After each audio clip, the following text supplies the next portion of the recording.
Mimi kwa majina naitwa Inspector Juma Shabani Makongolo, ni polisi kata wa Ilindi.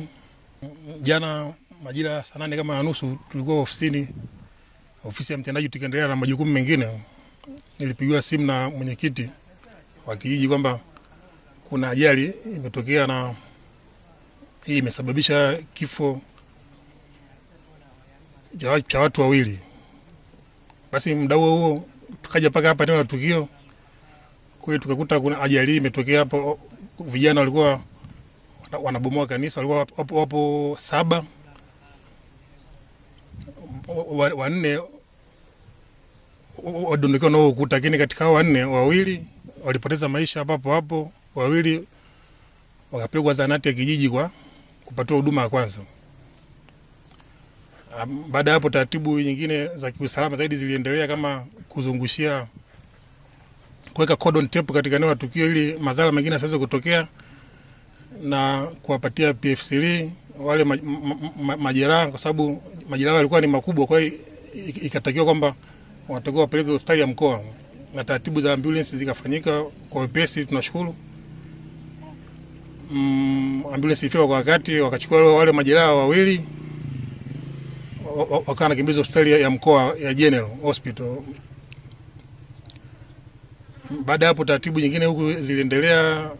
Timu kutoka wilayani ilikuja ikiambatana na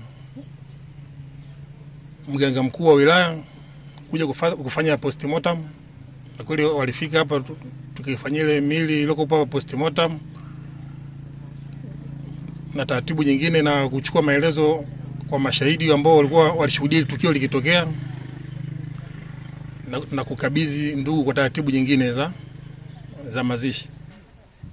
Mimi ningependa kutoa wito kwa wananchi kuchukua tahadhari, na sisi mimi kama polisi kata pamoja na timu nzima ya diwani, mwenyekiti na mtendaji kata tumeshafanya vikao katika baadhi ya vitongoji kuliongea swala hilo, kwamba hichi ni kipindi cha mvua, hizi mvua ni kubwa, na tunaona baadhi ya mikoa zishaleta majanga makubwa kama makorongo kujaa, watoto kusombwa na maji, majengo kuanguka.